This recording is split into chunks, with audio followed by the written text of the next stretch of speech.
In the grand, bloody tapestry of the Second World War, there are moments that stand apart.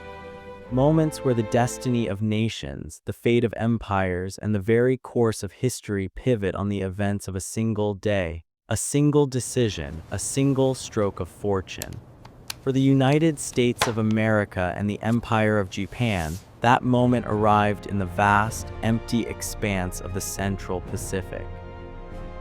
It was a battle fought over a tiny, insignificant atoll of sand and coral, yet it would become the most decisive naval victory in American history and the turning point of the entire Pacific War. This is the story of the battle that, in just 72 chaotic hours, violently dethroned the battleship as the queen of the seas and crowned a new ruler of naval warfare, the aircraft carrier. This is the story of Midway. 6 months after the stunningly successful attack on Pearl Harbor, the Empire of Japan was at the zenith of its power. Its flag, the rising sun, flew over a vast new empire conquered with breathtaking speed. Hong Kong, Singapore, the Philippines, the Dutch East Indies, all had fallen. The Imperial Japanese Navy, and specifically its first carrier striking force, the Kaido Butai, was the most powerful and battle-hardened naval weapon on the planet. Its 6 fleet carriers, veterans of every major victory, were crewed by the best-trained pilots in the world. They were an unstoppable force that had shattered the myth of Western naval supremacy, most notably by sinking the pride of the British Royal Navy, the battleship Prince of Wales and the battlecruiser Repulse with air power alone. This victory had proven that the age of the battleship was ending. Now, they intended to prove it again once and for all. In contrast, the United States was a nation reeling. Its Pacific Fleet was in ruins, its battleship row a graveyard of twisted steel at the bottom of Pearl Harbor. It was a nation angry, wounded, and fighting for its life. The architect of the Pearl Harbor attack, the brilliant and calculating Admiral Isoroku Yamamoto, knew that this situation would not last. He understood America's industrial might. He famously warned that he could run wild for 6 months to a year, but after that, he had no expectation of success. That clock was ticking. Then, in April of 1942, the war became personal for Yamamoto and the Japanese High Command. 16 American B-25 bombers, launched from the deck of the USS Hornet in the Doolittle raid, appeared over Tokyo and other Japanese cities, dropping their bombs on the homeland. The physical damage was minimal, but the psychological impact was immense. The emperor himself had been endangered. It was a profound humiliation, and it proved that the American carriers, which had been absent from Pearl Harbor, were still out there, a dagger pointed at the heart of Japan. Yamamoto's plan to find and destroy those carriers, once a strategic goal, now became an urgent obsession. He devised a plan of incredible complexity and daring. He would use the tiny, strategically vital American-held atoll of Midway as bait. By attacking it, he would force the American carriers to sail out and defend it, luring them into a perfectly laid trap where his superior forces could annihilate them. The plan was massive, involving over 150 ships, including the main battleship force with the mighty Yamato, a diversionary attack on the Aleutian Islands in Alaska, and at its heart, the 4 veteran carriers of the Kaido Butai, Akagi, Kaga, Soryu, and Huryu. The Japanese were supremely confident, afflicted by what historians would later call victory disease, a dangerous cocktail of arrogance and a belief in their own invincibility. They believed their plan was flawless and that their victory was a certainty. But while Japan had the numbers, the experience, and a brilliant plan, the United States had a secret weapon. It wasn't a new ship or a faster plane. It was a cramped, windowless, soundproofed basement in Hawaii, 16 feet under lawn at Pearl Harbor. This was Station Hypo, the Combat Intelligence Unit. Here, a team of brilliant, eccentric, and utterly exhausted cryptanalysts led by the maverick Commander Joseph Rochefort worked around the clock, subsisting on coffee and adrenaline. They were fighting their own secret war, a silent battle of codes and whispers. For months, they had been painstakingly working to break the Japanese naval code, JN-25. It was a grueling process of pattern recognition, linguistic analysis, and sheer intuition. By early May of 1942, Rochefort's team was beginning to read the enemy's mail. They were intercepting a flood of coded messages about a massive upcoming operation aimed at a mysterious objective the Japanese designated AF. The question was, where was AF? The intelligence community was divided. Leaders in Washington, D.C. were convinced AF was in the South Pacific, or perhaps even Hawaii itself. But Rochefort, studying the patterns of signals intelligence, felt it in his gut. AF was Midway. To prove it, he and his team devised a masterful piece of deception. They instructed the American base at Midway to send out a false, unencrypted radio message, using a secure underwater cable, complaining that their fresh water distillation plant was broken and they were running low on water. It was a risky gambit. If the Japanese didn't take the bait, the ruse would be for nothing.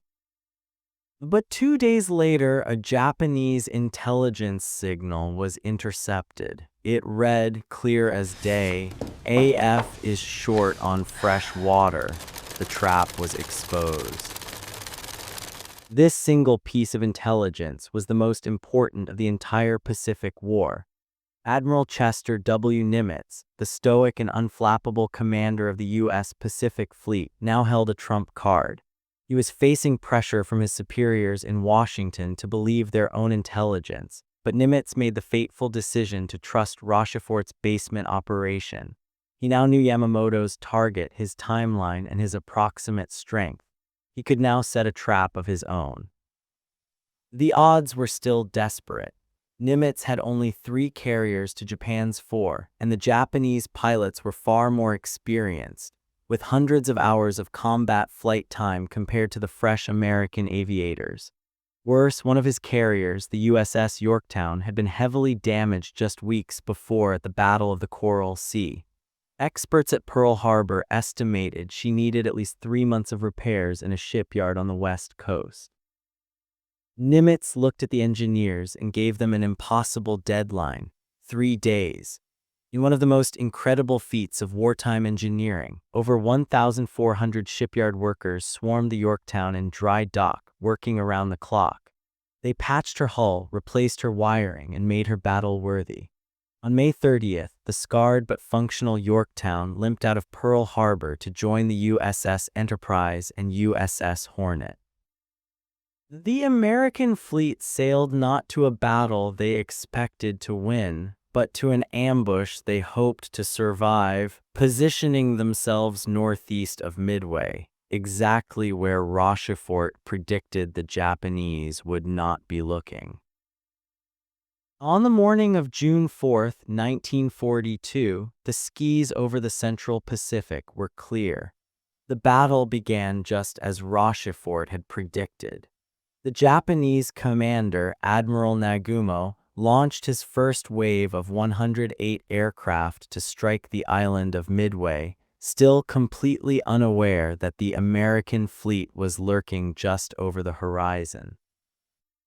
The American defenders on the island, a mix of Marines and Navy pilots flying outdated Brewster Buffalo and Wildcat fighters, fought with incredible bravery. They were hopelessly outmatched, but they rose to meet the enemy, inflicting some damage and, crucially, forcing the Japanese strike leader to radio back a fateful message. The defenses on Midway were still active. A second strike on the island was needed. This message put Admiral Nagumo in a terrible dilemma.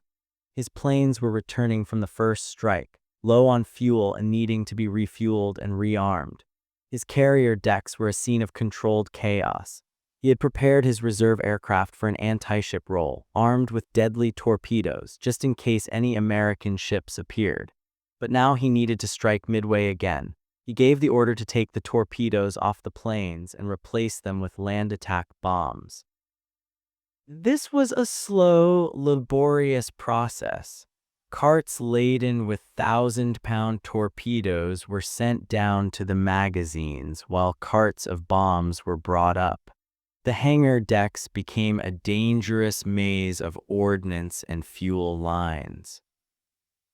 At that exact moment, a Japanese scout plane, which had been delayed by catapult problems, finally sent a shocking report. Sighted what appears to be an enemy aircraft carrier. The enemy fleet was here. Nagumo was caught in a moment of pure indecision. His primary attack force was returning. His reserve force was in the middle of being rearmed from torpedoes to bombs. Now he had to reverse the process all over again. He ordered his crews to stop loading the land bombs and switch back to armor-piercing bombs and torpedoes. The chaos on the decks intensified. His carriers for the next crucial hour were at their absolute most vulnerable. Their flight decks and hangars packed with unsecured bombs, volatile torpedoes, and fully fueled aircraft, a floating tinderbox waiting for a spark. Meanwhile, the American carriers had launched their own strike. The first to attack were the torpedo bomber squadrons.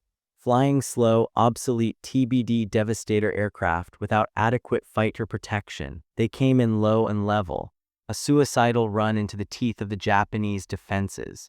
They were mercilessly torn apart by the far superior Japanese Zero fighters and a storm of anti-aircraft fire. Torpedo Squadron 8 from the USS Hornet was the first to arrive. All 15 planes were shot down. Only one man, Ensign George Gay, survived, clinging to a seat cushion in the water, a lone witness to the unfolding battle. The other torpedo squadrons from the Enterprise in Yorktown met a similar fate. Of the 41 torpedo planes that attacked that morning, only 6 made it back. Not a single one scored a hit. The sacrifice was almost total. But their sacrifice, though they didn't know it, would change the world.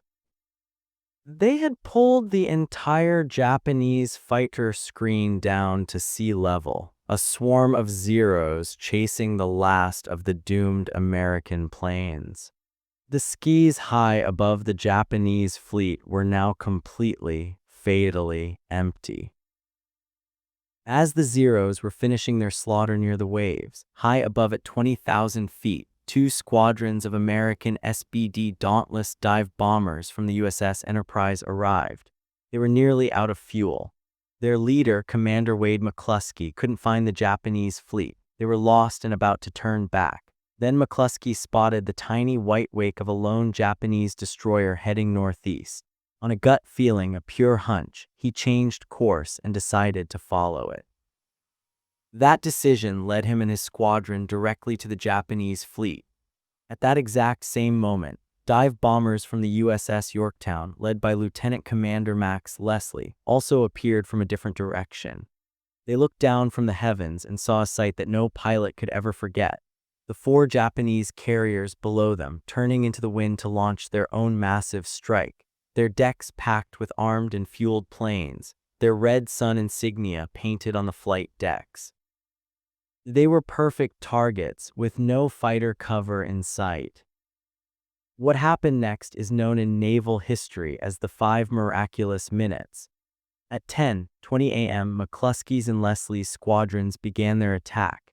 They plunged down from the heavens in a near-vertical dive unopposed. The Japanese crews on the decks below looked up in horror with only seconds to react. The first bomb struck the carrier Kaga, smashing through her flight deck and exploding among the fully fueled planes and ordnance below, turning her into a raging inferno. Then they hit the Soryu, which suffered a similar fate. And finally, a flurry of bombs slammed into the flagship, the Akagi, Nagumo's own carrier. One bomb struck her midship elevator and detonated in the hangar deck, right in the middle of the armed torpedo bombers. The result was a cataclysmic chain reaction of explosions. In less than 5 minutes, the heart of the Imperial Japanese Navy, the three veteran carriers that had terrorized the Pacific, had been mortally wounded, their decks transformed into twisted, burning landscapes of death and destruction. But the battle was not over. The lone surviving Japanese carrier, the Huryu, was a ship full of veterans, and they were determined to have their revenge. Led by the skilled and determined Rear Admiral Taman Yamaguchi, the Huryu launched its own strike force. The Japanese pilots, knowing they were likely on a one-way mission, found the USS Yorktown. In two separate ferocious attacks, they struck her with bombs and torpedoes, leaving her crippled, burning, and dead in the water. For a moment, it seemed Japan might claw its way back into the fight, but it was not to be. Later that afternoon, American scout planes found the Huryu. A final American strike force composed of planes from the Enterprise and even some that had escaped the doomed Yorktown launched to finish the job. They found the Huryu and hit her with 4 bombs, leaving her a burning, helpless wreck. The Kaido Butai was gone. That night, a heartbroken Admiral Yamamoto, aboard his flagship Yamato miles away and too late to join the fight, gave the order for a general retreat. The battle was a catastrophic, lopsided defeat for Japan. In those 72 hours, they had lost their 4 best aircraft carriers, a heavy cruiser, and over 250 aircraft. Most devastatingly, they lost over 3,000 men, including more than 100 of their most experienced, irreplaceable combat pilots who had been trained for years and were the core of their naval air power. Japan's rigid and slow pilot training program meant they could never replace this core of expertise.